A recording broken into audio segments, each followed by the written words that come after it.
She cheated with his best friend. Then she lost everything. Part 2 of 4. I thought about the 4th grade. About a note my mother had put in my lunch that day. She always wrote little notes, things like "I am proud of you today," before anything has even happened, and how I had shoved it in my pocket because I was embarrassed. Later that afternoon, Derek found it on the floor, read it, folded it back up carefully, handed it to me, and said, "Your mom sounds cool." I thought then, this one is different. I was right about that, just not in a way I thought.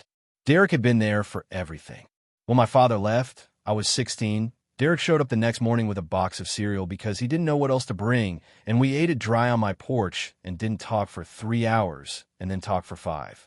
When my mother got sick, he drove me to the hospital every Thursday for 14 months. When she died, he sat with me in that hospital parking lot until 4 in the morning because I couldn't make myself drive home to an empty apartment.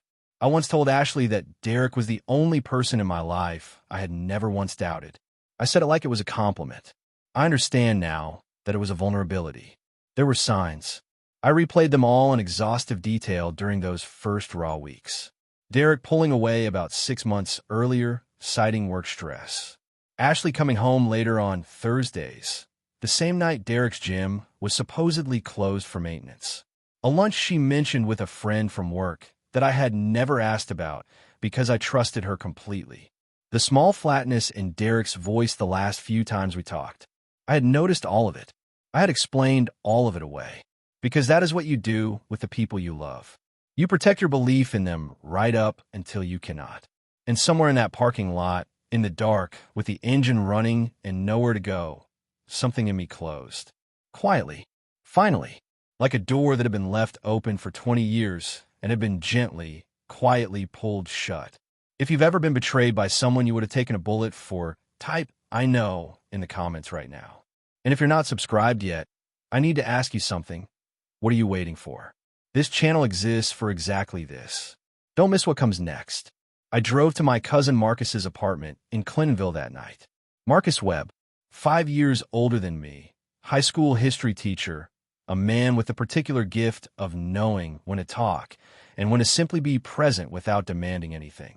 When I knocked on his door at 11:17 p.m. with no bag and no explanation, he looked at me for exactly 3 seconds, stepped back, and said, "Couch is yours." I did not sleep that first night. I lay on his brown corduroy couch staring at a water stain on his ceiling shaped vaguely like the state of Florida, and I did not cry, did not move, did not check my phone. I could feel it buzzing on the coffee table. I let it buzz. Around 3 in the morning, Marcus appeared in the kitchen doorway, went to the refrigerator, took out 2 bottles of water, set one on the coffee table beside me without a word, and went back to bed. I drank the water. It was the only thing I could do. The next morning, I called my manager and said I had a family emergency and needed 3 days. It wasn't technically a lie. Ashley called from her number 18 times over those 3 days. I watched the calls come in and let them go. Derek called twice, which I noted bitterly was fewer times than I would have expected from a man who had just detonated 20 years of friendship. On the 3rd day, Ashley stopped calling from her own number and started calling from numbers I didn't recognize. I started declining those too. I was becoming fluent in a language I had never wanted to learn. The apartment was in Ashley's name alone. That had never mattered to me before. Suddenly, it mattered enormously. I had 30 days to remove my things. Marcus drove me over on a Wednesday morning while she was at work. I moved quickly and methodically through the space. My clothes, my books, my cast iron pan that I had bought specifically because it required maintenance, and I liked the ritual of it. I left the tulips on the counter. They were brown by then, wilted in a vase. Ashley had apparently put them in after I left. That detail hit me somewhere I hadn't expected. I left them anyway. I did not take the spare key off my keyring for another 6 days. When I finally did, I had to do it fast without looking. I moved into a studio apartment on Norwich Avenue. 480 square feet. A window that faced a brick wall. I paid first and last month's rent with the money I had been saving for the ring. I stood in that empty apartment the first night with the lights on and thought about what my mother used to say. You have to decide what you're building. I didn't know yet what I was building, but I was starting to understand what I was done building. And that, I would realize much later, was exactly where everything real began. You're still here. That tells me something about you.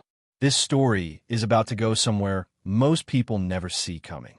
Hit subscribe right now, because if you miss what happens next, you'll be in these comments asking people to tell you. Don't be that person. It was Marcus who told me about the Instagram post. He called on a Sunday morning, 11 days after that Friday, and said, without preamble, they posted. I was at the small table in my Norwich Avenue apartment eating cereal, watching the light move across the brick wall outside my window. I put down my spoon. I asked him to describe it. He was quiet for a moment and then said, "It's the two of them at some outdoor restaurant. She's laughing. He's got his arm around her." Caption says, "Finally." 240 likes. I said, "Okay," and hung up and sat there for a long time without moving or eating. That word, finally, it lodged in my chest like a splinter I couldn't reach. Finally implied patience. Finally implied waiting. It reframed the whole thing, not as a betrayal, but as a conclusion to something that had always been coming. Like I was just an obstacle they had finally gotten past. 240 people had liked that framing. I understood, in a cold and very clear way, that I had been edited out of my own story and replaced with a caption. The friend group sorted itself within 2 weeks. 6 people I considered close friends liked the post. 3 people texted me to say they were sorry. One woman named Priya, who had been in our group for 4 years, sent me a voice note saying, "I just want you to know that some of us see exactly what happened here." I listened to it 3 times. 2 of the people who went quiet showed up to Derek's birthday party the following month. Marcus confirmed this without being asked. At work, I kept my head down. My manager, Carolyn Briggs, a steady woman who had always reminded me slightly of my mother, called me in her office and asked if I was okay. She didn't pry. She just sat with her hands folded and looked at me with the patience of someone who had seen people going through things. I told her I was managing. I appreciated her more than I could say.